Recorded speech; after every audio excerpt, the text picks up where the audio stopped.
So glad that you're with us to discuss themes from our book, Next Generation Evidence. I'm Tamar Bauer. I'm a co-editor of the book with Kelly Fitzsimmons and a senior advisor at Project Evident, whose mission is to harness the power of data, evidence, and technology to achieve greater impact. We believe evidence is power, and we build power where it matters. We work to build power where it matters most. Project Evident was launched in 2017 out of a sense of constructive dissatisfaction with the one study at a time approach where funders and researchers drove research agendas on their own instead of collaborating with practitioners. Now we're a growing team of, over 34, 35 across the country, and we've partnered with over 300 nonprofits, funders, researchers, and school districts to modernize, humanize, and scale how evidence is built and used. If you're interested in following along with our work, Mariko, my colleague, is sharing a link in the chat to follow us on LinkedIn. Thanks, Mariko. Just a few more words on background and then we'll jump in. As some of you know, this project, which I often call a passion project, traces its roots back to 2019 when we held a convening at the Brookings Institution, co-sponsored by the William T. Grant and Arnold Foundations. Around 100 stakeholders, including disproportionate representation from practitioners on purpose, gathered to discuss shared challenges and opportunities. Oh, I'm looking at our poll. What sector are we in? Okay, a disproportionately nonprofit, but a nice selection across the board. Thank you. We gathered to discuss shared challenges and opportunities. As a result, we developed together 5 principles of what we call next generation evidence. And we wrote a book featuring short essays from over 80 authors that was published by Brookings in 2024. The 5 principles that Mariko will put on the screen shortly form the framework for the NextGen book, and they continue to guide our work today to strengthen the evidence ecosystem. If you take a look online, there's more about each principle, but I'm going to leave it at that for now so we can get into the meat of the conversation. Today, I couldn't be more excited to have 2 of our inspiring authors with us whose work exemplifies these principles. I'm honored to be joined by Veronica Olazabal, Senior Advisor and Faculty at Columbia School of International Public Affairs. Welcome, Veronica. And Heather King, Vice President of Standards and Verification at Impact Genome. Welcome, Heather.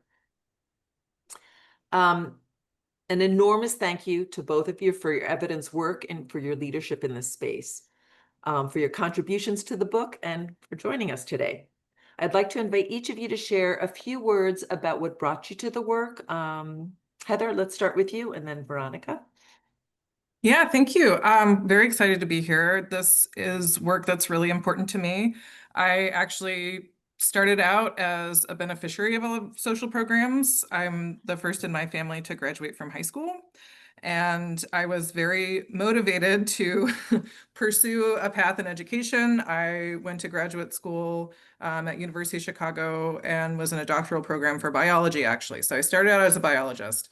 Because I cared so much about education as an equalizer, I immediately started doing outreach in the communities around University of Chicago, and I was working with middle school kids and was trying to promote STEM education. And I really loved doing that, kind of more than I liked my doctoral research, honestly. And I just really was very passionate about that, but I was trying to understand, like, what exactly are we trying to do? Like, are we trying to get them interested in STEM? Are we trying to get them to become scientists? And I was talking to the folks in the nonprofit, and they were kind of like, "Oh, we're trying to figure that out too." And then I think that's common in nonprofits where, you know, the folks that are there are not necessarily evaluators, and they have a big vision, but when it comes to the day-to-day work and measuring outcomes, they're not always doing that in a systematic way, and it's, you know, no fault of theirs. But I think that led me to this whole field of program evaluation. And that was kind of where that came from, as like really wanting to understand, well, we're doing all of this work, what are we getting from that? And so when I graduated from University of Chicago, I joined another group there for my postdoc, and then eventually worked there as staff.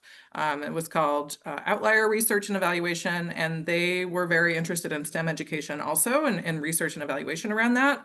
And they had an approach of building, systematically building frameworks to organize information about, in this case, math and science curriculum.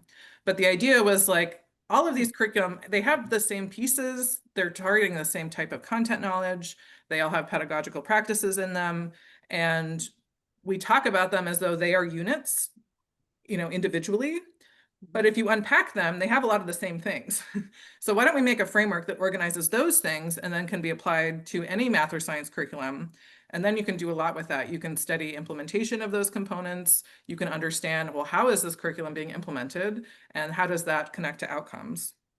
And we were trying to do this in a way that would be helpful to school districts and to practitioners to understand if you're trying to create change in a district, for example, how do you get to stick around, and how do you show that what teachers are doing, maybe you're just tweaking it on the boundaries and not like throwing the curriculum out in a whole new one, right?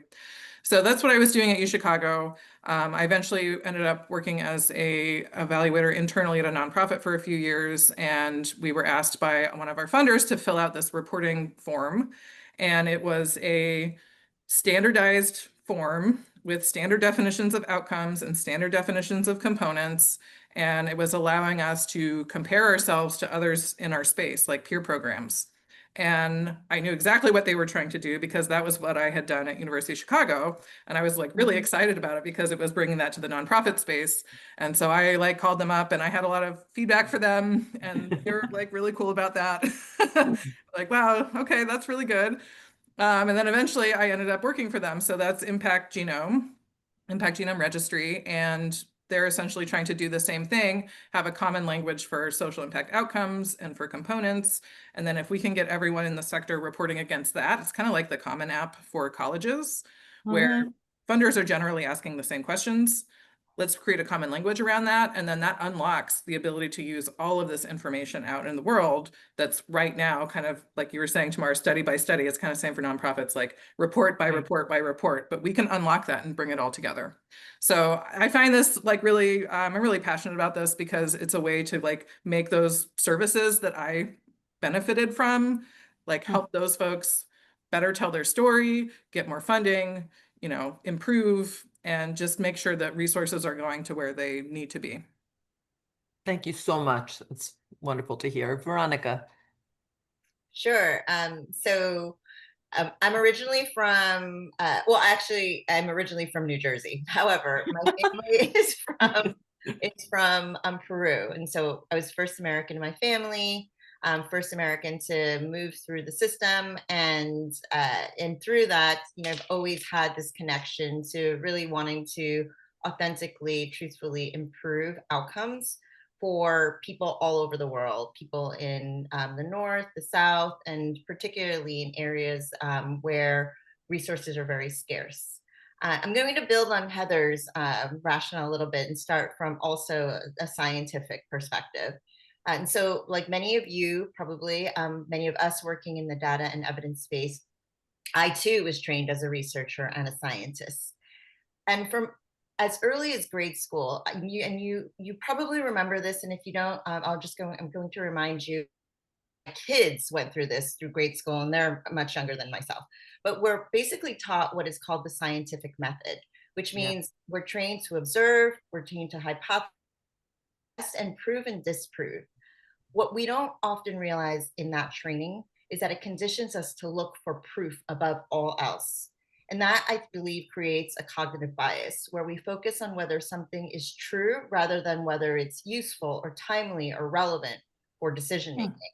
So my career across philanthropy, corporate foundations, and nonprofits, mostly in that funder category that Heather was referencing, has shown me that decisions are rarely made based on proof alone. They're shaped by values, relationships, timing, and context. And over time, I've become most interested in what I think that being the missing piece, the why of data and evidence. And how can we make it serve people and improve decisions rather than simply describe the world around them? And that's the lens that Jane Reisman, who's the co-author to the chapter that we're here to talk about today, that's where we came from, with this question of how can we move from evidence for proof to evidence for purpose. And I'm excited to talk about that today.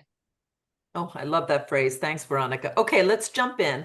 I want to start with talking about a central idea from each of your essays. Heather, we'll start with you. In your essay, The Next Generation of Evidence-Based Policy, you and your colleagues Jen Brooks and Jason Saul write, the current approach to evidence-based policy and its cousin evidence-based practice primarily focuses on documenting extant evidence while minimally addressing the use of that evidence, a static model. Can you share a little bit more? Yeah, so I think it goes back again to this idea of one study at a time, right? So a lot of the work that we've done on a field, which I think is like work that needs to happen, we need to be collecting evidence about what is happening right now and trying to understand like, okay, does this intervention work better than this one, for whom, and build up that evidence base. But a lot of that has just been like repositories of studies. So like What Works Clearinghouse or Results First Clearinghouse, which is kind of the clearinghouse of clearinghouses, they have some capability for sorting through what's in there, but it's not really going to help someone use that evidence in the way that I think a practitioner would want to use it, right? Because it takes reading a bunch of studies in a lingo that they may not be familiar with kind of what Veronica was saying about this like burden of proof. There's like a very, very high standard for what counts as evidence. Like if it has to be at least quasi-experimental or it has to be an RCT, when I think there's a lot of knowledge out there from people on the ground doing the work that is really like, this is really what's happening. And these are the ways that they're actually measuring impact. And if you can take all of that and put it together, I think that can be really useful instead of kind of leaving all of that out. So, and we know that, again, if we're looking at a lot of these studies are looking at interventions as a unit, as if it's just one thing. But we all know anytime any of us have done an intervention, there's so many pieces to it. And so there are a lot of folks that take this core components approach to opening up an intervention and picking out like, here's the actual practices, here are the actual materials, and trying to understand the implementation of that. But another thing that happens is like each of these clearinghouses, each study has their own way of defining what those components are. And so something that I've worked on for a lot of time, I mean, more than 10 years now, is creating standard languages for components, so that you can understand, you know, you're going to see this practice in a math curriculum, in a science curriculum, you might see it in a workforce development program, you might see it for, you know, or adults, you might see it in college. Like this same practice can show up in all these different places. And so if you can take all of that and put it together, I think that's when you start to get towards something that's useful, like useful for policymakers, for practitioners, or whomever is trying to actually use that information, because it's kind of breaking it down and it's making it more not just understandable, but applicable to a lot of different contexts. And as we know, the more data you have, the more power you have to answer these questions. And so if we're looking at the unit of a practice or a component as opposed to an intervention, that all of a sudden, like we applied our taxonomy to the What Works Clearinghouse, it's something like 900 studies. And you can unlock, there's a lot of power, statistical power in unpacking 900 studies and being able to say, they might not be on the same intervention taking off the shelf, but they have a lot of the same components. And then you can start to look at like, not just what works, but like what works for whom in which contexts. And that is the type of information that practitioners are always asking us, like, okay, so there's this component and how do I know if it's going to work for my kids or for my beneficiaries? And I think we have enough evidence to tell us that. We just have to put it in the right structure and in a way that can like allow it to all come together. I'm not sure if everybody knows, but I feel like, can you define the Impact Genome Registry? I know you're talking about it, but define it and just tell us a little bit more about it in about 2 minutes. Yeah, absolutely. So Impact Genome, we do this type of standardization. So it's not just for the components, but also for outcomes. And we do that across all areas of social impact. So we're collecting data from nonprofit programs primarily, and it goes into the registry, the Impact Genome Registry. It kind of translates their work into this common language, and that helps them tell what they're doing in a, like, imagine like a TurboTax for nonprofit impact, right? It's like, instead of writing out your narrative about here's what my program does and here's what my outcome is, it's like choosing from a drop down. And the standardized outcomes can then be rolled up across programs, across organizations. You can benchmark. It unlocks all of these capabilities that we have in pretty much every other industry, but not in this industry, where there's a lot of money, trillions of dollars, and then programs can better describe what they're doing. Funders can better find programs that match what they're trying to invest in, and we can track at scale who's doing what and how well. And it just kind of helps us know where we are as a sector, let alone where we want to go. Perfect. Okay, that's great. Thank you. I mean, and then I noted, I just jotted down that the way you described it in the chapter was breaking open the black box Yeah, and sharing evidence in a way that meets the needs of end users. And so I think that's a good summary of sort of what the whole exactly. registry is about. Yeah, yeah. Okay, we're going to jump to Veronica and let's get at a core idea in your essay. In your essay with Jane Reisman, Evidence and Impact in a Post-COVID World, you note that the guiding principles of the American Evaluation Association address far more than the technical aspects of measurement and data needed to generate credible evidence, writing that half of the AEA principles address matters of integrity, respect, and importantly, contribution to the common good and advancement of an equitable and just society. I'll note that I don't know if I don't recall if you mentioned that you were past president of the AAA in your opening, but I think that's important as I ask you to, how does this part of the guiding principles of the AAA, how does that inform your criticism of the status quo? Thank you, Tamar. And just in hearing Heather's just bring out the highlights of her chapter, I understand why we're both on the same panel. So I too believe that evidence today can be too focused on technical rigor, often at the expense of purpose. And rigor does matter. So I don't want that to be taken away. I see that there's AI note taking, so I don't want to be misquoted. Rigor matters, but not if it comes at the cost of relevance, timing, or meaning for the people the work aims to serve. And so as past president of the American Evaluation Association, which is also referred to as the AEA, I often return to what is called the guiding principles for evaluators, which is essentially the standards which define what makes a professional evaluator. And so Heather, I heard you're an evaluator. I too am an evaluator. The 5 principles address systematic inquiry, competency, but it also addresses, as Tamar just mentioned, integrity, respect for people, and the common good and equity. And these principles are interconnected, and as you can imagine, in practice, at times in tension. And this reminds us that good evaluation, good research, good evidence generation involves reflection and judgment, not just method. We believe that the guiding principles helps us consider behaviors across every stage of the process. So not just in how the evidence is analyzed, but from defining purpose and design to reporting and ultimately how evidence is actually used. These principles, ironically, are being refreshed right now. I'm leading the refresh of the guiding principles.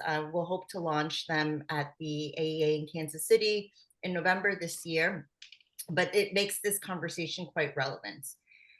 And so when we say half the principles focus on integrity, respect, and the common good, it's really a reminder that how we conduct and use evidence is just as important as how rigorously we collect it. And so for me, the takeaway, and for Jane and myself, Jane is here in spirit, our takeaway is that evidence must be credible, relevant, and ethical. Rigor with purpose, not rigor for its own sake. And I'm going to drop the AEA principles link in the chat in case anyone wants to take a look. Fantastic. Thank you, Veronica. So you then go on to describe ways in your chapter, in ways in which impact investing can be seen as a use case for next generation evidence, considering some of these issues. Before, can you tell us more about that? But can you start with just a quick definition of impact investing to make sure that we're all on the same page? Sure. So impact investing, I describe it as just another financial vehicle, very similar to a grant or a contract, or we can get really technical and say like a social impact bond or performance-based financing mechanism. But it essentially is a financial vehicle that optimizes for both financial and social/environmental performance. And so, and what makes this different than, for example, a grant, a research grant, or a grant to a nonprofit is that most often you're collecting information for the sake of, as Heather was mentioning, reporting, or someone has laid some kind of accountability process on that. But in philanthropy, actually, there is no requirement to report anything. We're required as 501c3s to be able to produce a Form 990 at the end of the year. And that's truly the only requirement. And that demonstrates that you use these resources, these non-taxable resources, for charitability purposes. And so impact, as Heather was mentioning, looks actually quite different across every single project or program or policy. Whereas in the impact investing space, because you're optimizing for financial performance too, you have a natural, I would say, guardrail. So if you generate impact, that's great, but not if it were at the cost of not generating financial returns. And so you're continuously managing towards that. And so I see impact investing as where the market and measurements meet. And it's a very powerful use case because of this optimization, these parameters that are set for next generation evidence. So here, as mentioned, investors are optimizing for both financial and social performance, and it forces us to think differently. And so the value of something called impact management, in the impact investing space, we're often having conversations about financial management, because as you can imagine, those in impact investing are primarily from the investing side and less from the impact side. So financial management is something that happens organically there. And those of us that have been working on the impact, proving the impact, improving, learning, et cetera, have really done an excellent job of normalizing this concept that just like you manage finance, you have to manage impact. So we call that impact management. And just the concept of it forces you to start to think about evidence generation differently.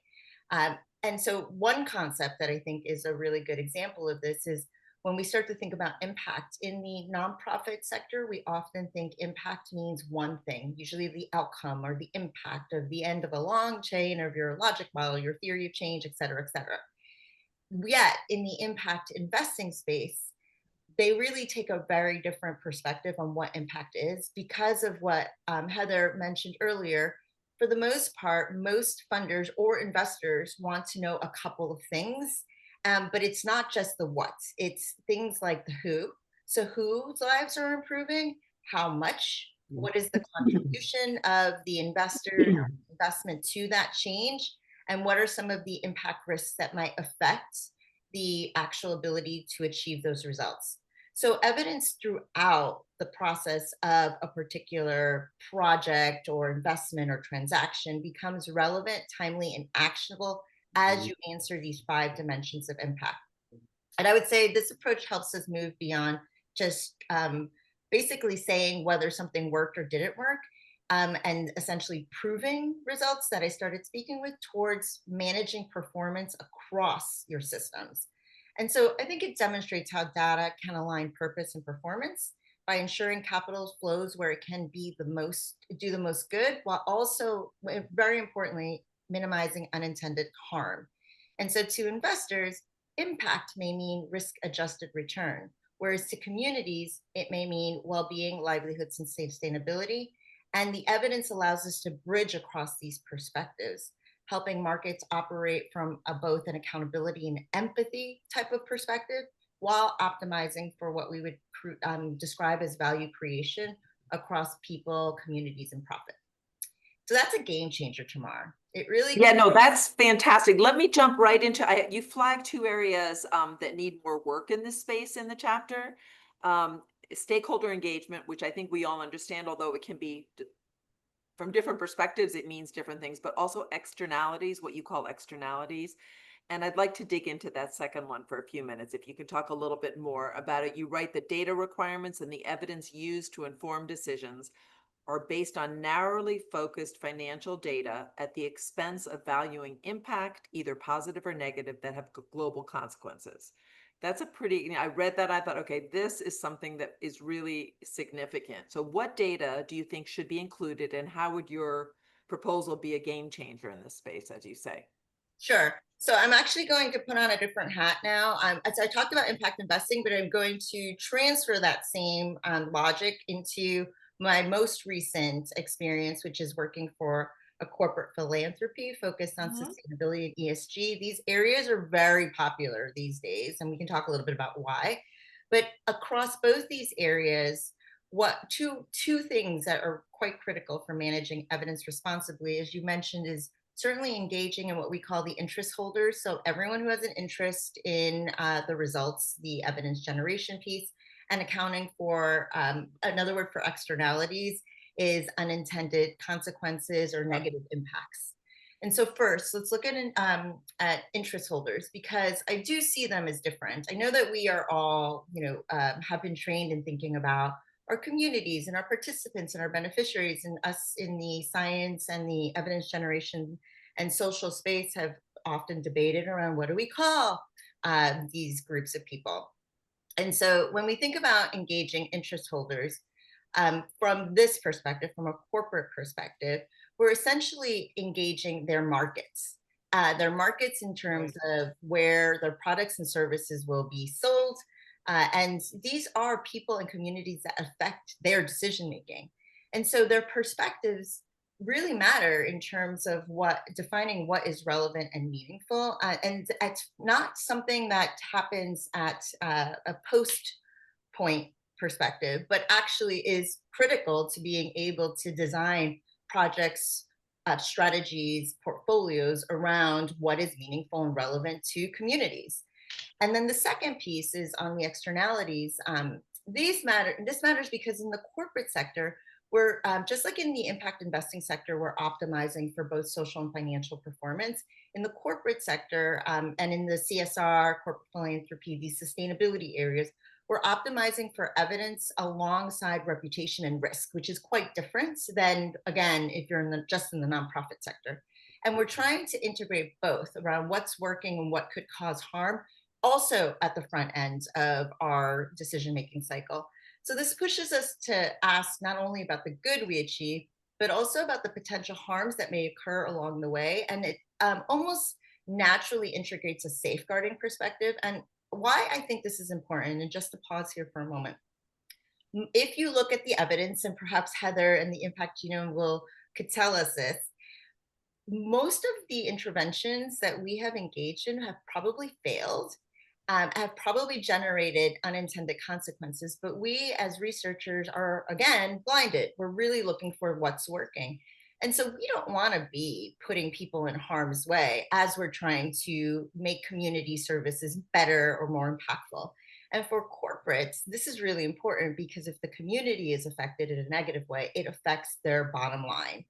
And so while the intent is different, it actually creates more responsible engagement and investment. And so when we integrate this particular thinking, both the interest holders perspective as well as the externalities perspective across the entire life cycle of work, from design through implementation, through assessment, we move from reactive evaluation to proactive learning. And the type of data that should be included extends beyond financial metrics, as you were saying, Tamar, into social, environmental, and reputational indicators such as like worker conditions or community feedback or resource use amongst all of them. And this is, I think, where next generation evidence becomes preventative and adaptive and helps institutions act responsibly in these complex systems and in these complex times. Did I answer your question? Absolutely. And it's a perfect lead into actually what I want to do next is to invite, now that you've each heard the other one explain sort of more of the guts of the chapter, I want to invite a back and forth between you about where is there alignment or overlap in your thinking and in the work that you're doing. Because I think I'm hearing it, but I'd like to invite you to sort of specifically comment on where you think there is alignment between the two different approaches of the work you've described. Veronica, whoever wants to go first, it doesn't matter. Heather, do you want to go first? Yeah, it's just, as you're talking, I'm thinking about that idea of externalities. And like, to me, it's, you can't know unless you set out to measure it and define it, right? So I could see that as the way that we would approach that, right? Like if we have common definitions for outcomes in a community, and you might have a business, let's say it's a solar energy business or something, and you are hoping that it is doing other things, better things in the community, like, more jobs, or, there's fewer pollutants, so there's not as much, risk of chronic disease and things like that.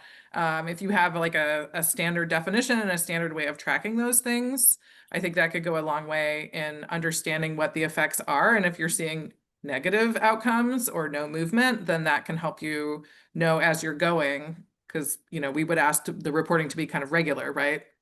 So that might be an approach for that. Well, what's interesting is, and everyone probably listening has a particular definition around what impact means. But when we look at a standard definition around impact, and let's just take like the OECD, which is all of the northern countries out there, and they've agreed to a standard. It means both the change that we would see, both the positive and negative unintended and intended consequences. Yes, we are not trained to look for something that we can't see, particularly if evaluation is happening, in a post scenario, which normally it is. But I always kept that as an evaluator. I always kept that top of mind.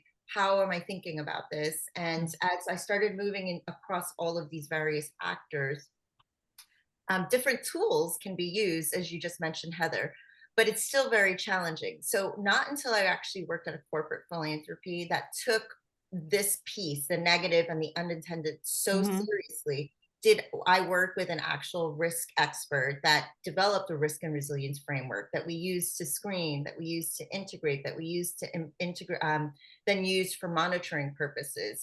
And in the impact investing space, that risk dimension, it's easy for us to talk about the importance of risk, but it's harder for us to actually imagine all the possible risks and then go through a prioritization that really will shift how you're thinking about this work. And so I do think this is an area of more research is needed. And if there was a standardized framework where you might be able to apply and think through that at the front, I think we would be encouraging that type of my students call it mental gymnastics to actually happen as you're thinking about planning and designing not just the evaluation or the research or the evidence piece, but the program in it of itself. Yeah, that's interesting, because when we design our standards, we are using a ground up approach. So we're using information from what people are doing in the research world, but also what nonprofits are doing. And we try to incorporate beneficiary voice into that too. So I'm wondering, Veronica, when you've worked with the corporate foundations, like, how does that prioritization happen? Like, is the community giving input to that? Is that like, how does that get into the conversation? Because I know we both believe that's really important. Sure. This is a really great question, Heather. In my most recent role as Chief Impact Officer, I had a great opportunity to actually think of that particular question from a governance perspective versus from the evaluation design. Because once you get into actual designing evidence, you've now moved into the tactics of doing the work versus governance structure within an organization. And so how we thought about it was, we had an impact policy, just like we would have a financial policy or a communications policy. Think about all the policies that an organization might have. And in that, we would set forth the minimum requirements because as I've worked with many standards and policy frameworks, and they can get very, very, very detailed and obtuse really quickly. And so we developed a minimum requirements approach. Like, what is the minimum that we need at our project, at our program, and our organizational levels to ensure that we're being as impactful as we can be? And at the project level, part of it was, did you do a needs assessment? And our impact framework integrated those 5 dimensions that I mentioned earlier around the who. We needed to know something about the community first, and before we would be able to then generate a conversation around whether or not we've even moved forward with something. And so this is where I think the evidence and the evaluation, the insights pieces met strategy and program and decision making generally, but it wasn't at the evaluation design. It was a requirement at a governance level. And that really just then made everything flow efficiently versus making the case. And I think sadly, most of the time, most evaluation and evidence practitioners are in a scenario where they are game takers, where they have to exist and make sense of the parameters and the limitations of the way that organizations work. And I think that as we start to move towards this next generation of evidence, we're really talking about putting evidence and thinking at front and center as part of that governance model in order to make sure that all these pieces are aligned, working effectively and working collaboratively in service to the institution's impact, not to the project's impact. Okay, let's, is there any more on alignment that either of you want to say, or tension? I don't want to, I yeah, want to bring up the what you mentioned, Tamar, which also caught my thinking in terms of Heather describing the work as like opening up the black box of evaluation. I love that. I think that that's just really, really spot on. And I think our work complements that our chapter, mine and Jane's chapter, complements that by asking the for whom and the to what end makes the evidence more actionable. And so while Heather and her colleagues focus on how to open the black box, our work looks at what we do once it's open and how to use love it. responsibly. So I wanted to pick up on that. I also was thinking about a little bit around how both these perspectives highlights the importance of democratizing evidence and making it usable and just at the same time. And so, you know, in thinking about the next generation of evidence, I do think these aspects will make it more actionable, equitable, and accountable, and ultimately not just be used for decision making, but really be used for changing communities in service to good in a more of a real-time way, I would say. And we could talk about what I mean by real-time, but grounding it in purpose and ethics, not just in rigor.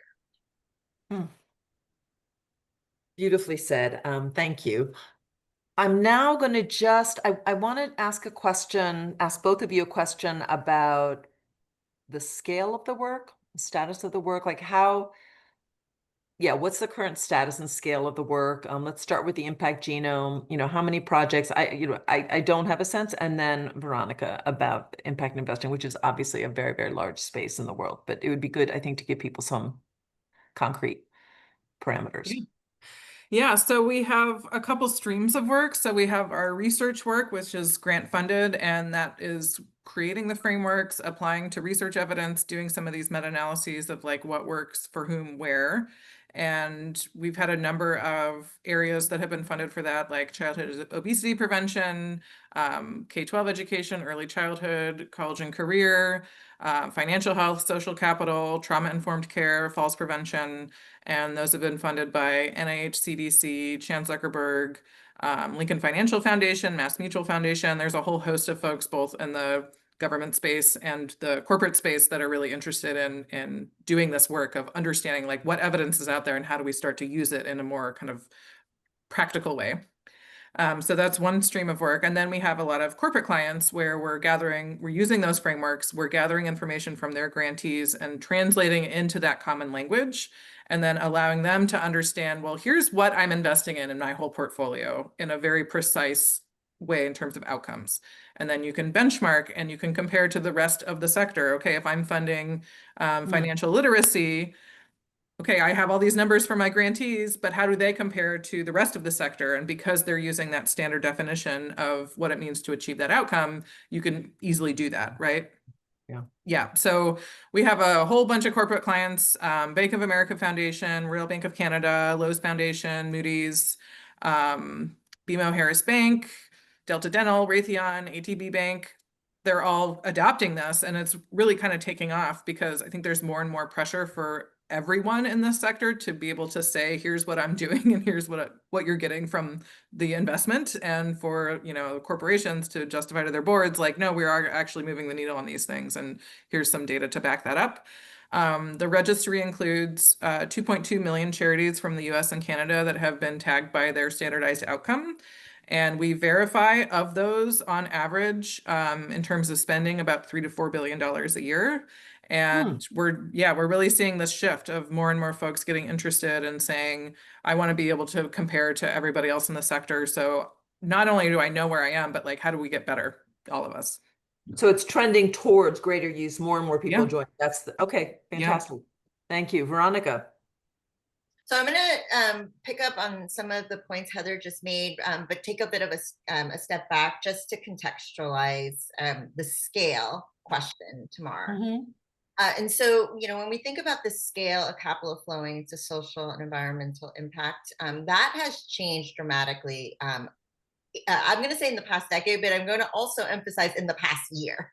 So historically, about 93% of funding for social good programs, including things like evaluation and research and evidence generation, came from government sources. And philanthropy made up only about 7%. And I know it's hard to believe how small that share is, given how visible philanthropy is in this space.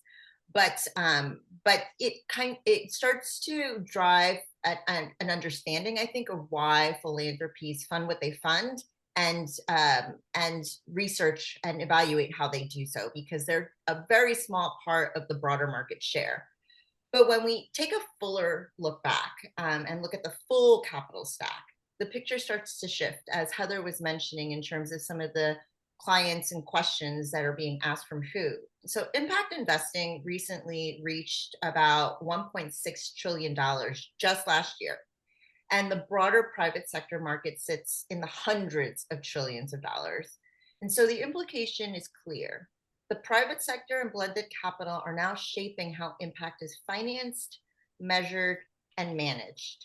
And this means evaluators and evidence professionals like ourselves must engage with these systems, bringing ethics, bringing equity, bringing learning into these spaces that were never designed for them. So there's inherent tension there. There's a question in the Q&A about generally about this. There is tension in the space, which comes back to my point earlier that being able to navigate these tensions isn't just about the technical rigor that a project or an investment brings. It's really about all of these other pieces that must be designed and considered.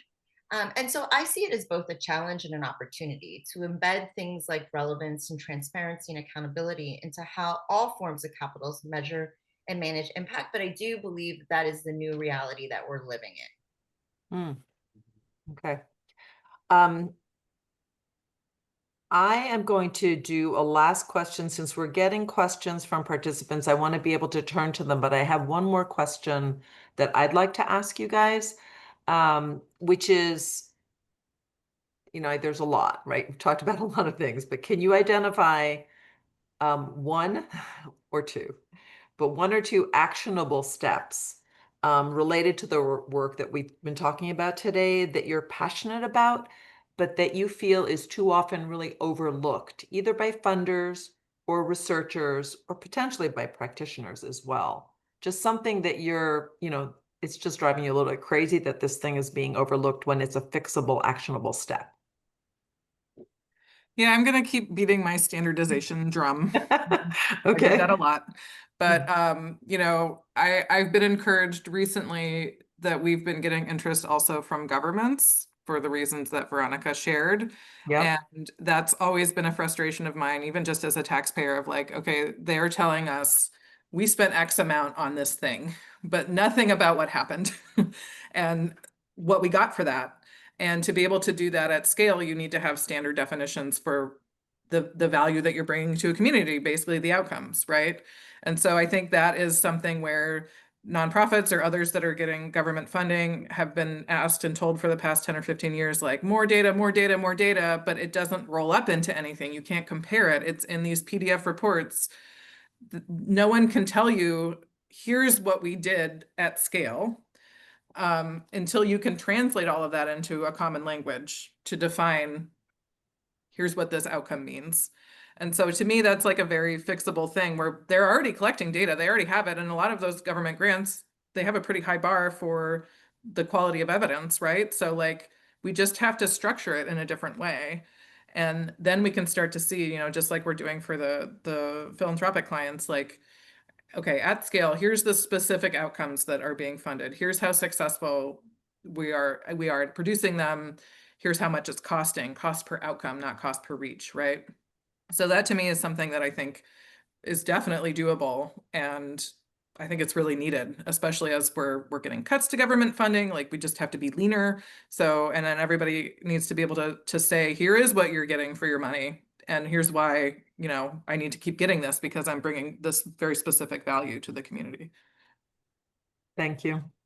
Veronica? Your pet peeve, So, not to diminish it. Pet peeve sounds actually diminished, but well, action step. my takeaway is simple, and it builds on Heather's points. I think we need to value use as much as proof. Yes. And so, just to pause there for a moment, it's great to know that this outcome costs this amount. But if we're not clear about what we're going to do with that information, which oftentimes we are not clear, it's very hard to then make that actionable.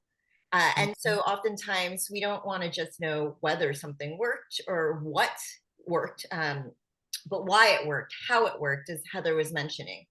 And it's interesting. We're building sophisticated systems to generate evidence, but not to help people apply it. And so just because the data registry exists, unless there's a way to actually create the use cases around that, it's very hard for any researcher or any team to actually build upon that.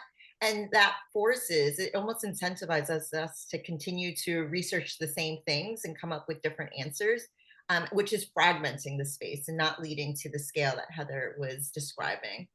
For funders, I think that means investing not only in evidence generation, but also in I call it the plumbing, the capacity piece, the systems, the people, and the culture that enable it. And so I know Heather was speaking about standardization, but most of this work is voluntary. And so as long as it's voluntary, it won't be scalable because it's hard to benchmark against, apples and oranges and bananas when we want everything to look like an apple.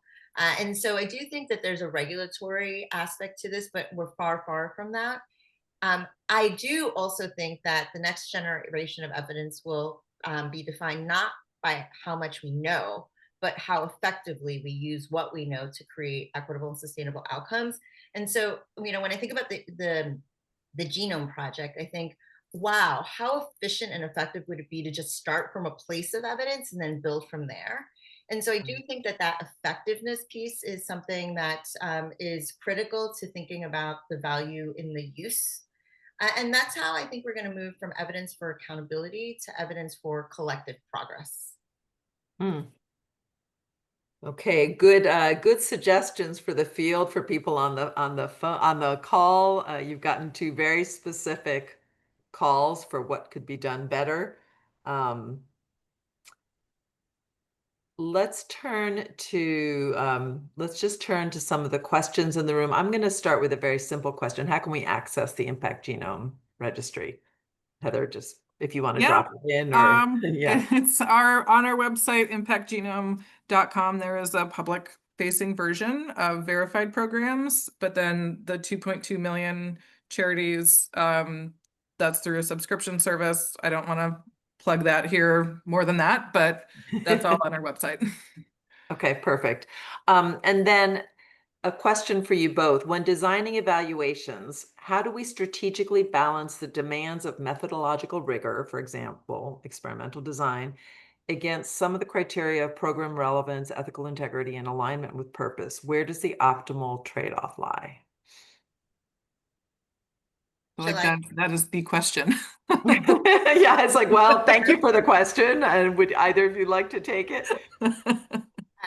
Heather, do you want to start, or do you want to take it? I'm happy to. Yeah, I can start. I mean, you get asked this, and I don't usually have like a super satisfying answer, because to me, it's kind of like, coming from the nonprofit perspective, it's like, what do you have the resources for, and what are you able to do? Like, can you set up a design where you could maybe at least have a quasi-experimental? Like, can you find a comparison group? Like, you can't always do that, right?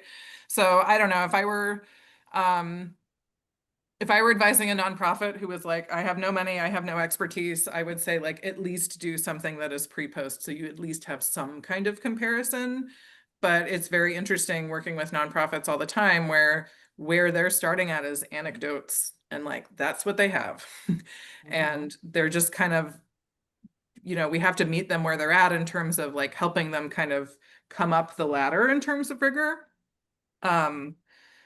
but yeah, I mean, I don't know that I have a perfect answer for, here's the exact balance, because I think there's so many things to consider. And like coming at it, as a researcher, like, okay, yeah, here's what we need to do. This is what we're asking for funding for. We will have it all planned out, and we'll do everything that we know is best for being able to show strong evidence.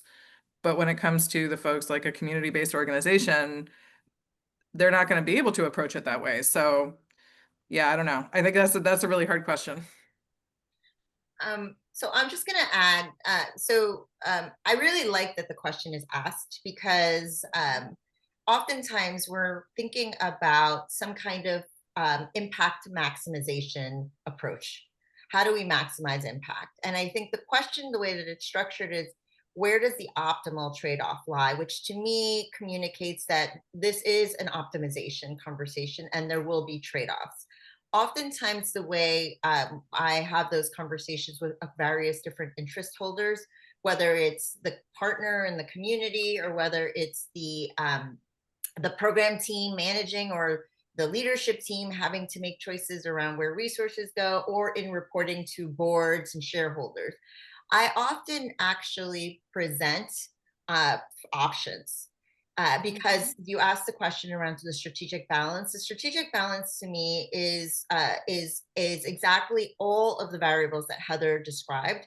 But when you see it as options, so for example, I would say, okay, the way that we could design this evaluation is you have three options, and let's talk about them. Let's go from a non-experimental approach, so more participatory, more appreciative inquiry, harvesting outcomes type of approach, to an experimental approach. And so here are the risks that we might be able to say something within the lifetime of the particular evaluation, or here is the cost. And this way you can look at the risk and return of actually being able to do something that is well timed, because we know impact takes a really long time to see. And if you're at the front end of that, you're not going to be able to measure the final results.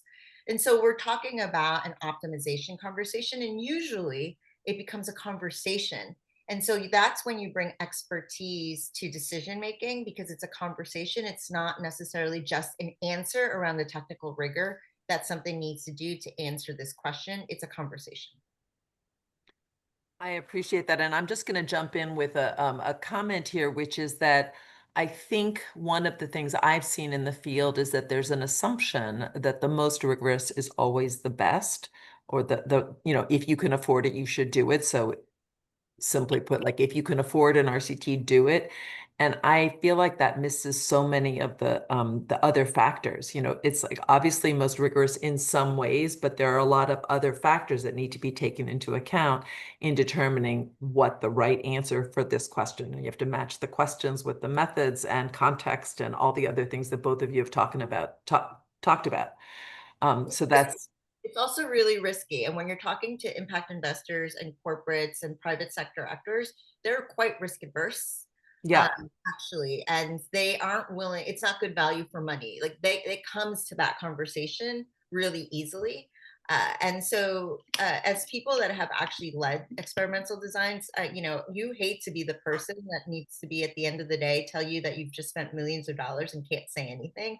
Nobody wants to hear that. So it's risky. It's risky. Like, we should acknowledge that. And if we're Yeah. willing to take the risk and we have the resources, certainly. But it's that, back to the question, it's an optimization like formula. It's not a maximization formula. Yeah, although this is another view that I have, which is that you learn from knowing. Like if the impact is null impact, you also learn from that. But there aren't a lot of But investors yeah, who want to be in and that because most of position. the projects don't result in the Right. impact we're always learning. But that then kind of brings us back to the conversation around valuing learning. Yeah. And sometimes that's also a hard conversation to navigate. Exactly.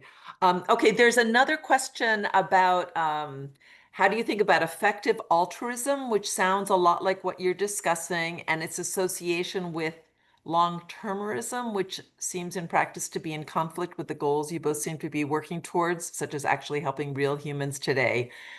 Do these philosophies, I guess effective altruism and long-termism, do these philosophies ever come into play as things you must engage with and or address? Go ahead, Heather. I might need a little definition of long-termerism. That one I haven't heard. Do either of Studying you? it forever, I think it's just meaning like it takes 10 years to get an Oh, I answer. see, I see. I would go with that, but feel Okay, free. yeah. I mean, yeah, impact, I think for that, it depends on how you define impact. I think that's part of our approach is like, does it make sense to just define the thing that you think is going to happen in 10 years, or does it make sense to define the steps along the way and then be measuring those along the way? Because then, I mean, it's kind of like an RCT, right? Like you get to the end, you've done it for 3 years, and then like, I don't know, but if you're measuring as you go, then you can course correct, right? So I don't know. I mean, I think our stance on this stuff is like we're trying to create a common language so that for whatever application this is, for whatever decision you're trying to make or whatever problem you're trying to solve, there is a way to link it back to something that other people are using so that you have more and more information at your disposal to better understand the landscape. So, if we're working with a funder and what they want to do with the data is, our budget's going to go down by 30%, they need to decide who they're going to fund. And we don't tell them cut this person, or cut this organization. We say, here's the data at your disposal. Here's what it means. And you get to decide how you want to use that. So that's the stance that we take. So I think, sure, if you want to do whatever you can, I think it's just having enough data in front of you that you can make the decision. So I'm going to take the long tourism component. There was a really interesting Harvard Business Review article that came out. It was done by Bridgespan, and it was specifically about big bets, moonshots. And they looked at 15 of really big programs, programs that, or projects or programs that have had impact at the scale at which we talk about when we say having impact. And things that were in there were like seatbelts, baby chairs, thinking about same-sex marriage. So the 15, and they asked how long did it take to actually achieve that. And at the far end, Carnegie's libraries, when there was like 100 years, I was like, okay, we don't have 100 years. At the medium level, it was about 40 years. And projects or programs that had accelerators, so technology, partnerships, collaboration attached to them, were 25 years. So if we're working in a reality where really that's how long it takes to see the results we want to see, and the implication is there is a lot of low appetite in funding something that long. And so we're typically assessing and evaluating in chunks. And that's, the article goes into that it's almost like a baton for philanthropies. One philanthropy started this and then moved it to another philanthropy, move it to another philanthropy until it reaches that 15 to 25 year mark and which succeeds. And so I think it's really knowing that you just have to be really smart about when in a system you're engaging and what is the expectation of what is possible. And so I often talk about it as what's below the accountability line. Like, what are we holding this project or this program accountable for within the lifetime of our investment or our grants? And then knowing that with our assumption or belief that if we do X, Y, and Z leading to this goal that sits below the accountability line, it will release or unlock these other things like greenhouse gas emissions and more sustainability, or et cetera, these like bigger impacts. And I think we just need to get really smart about doing that, because I don't know any funder or investor that has the appetite to fund for as long as it probably will take to see the type of impact at scale that we really need. On that note, we are at time. Thank you so much. My deepest gratitude to both of you, Heather and Veronica. It was a real pleasure to talk with you. I learned so much. Thank you to all of you who joined in. This event is part of an ongoing series of Next Generation Now conversations with authors. Our next upcoming webinars will be with Nisha Patel and Ryan Martin and Kelly Fitzsimmons and Pete York. We hope to see you soon. Thank you. Take care, everybody.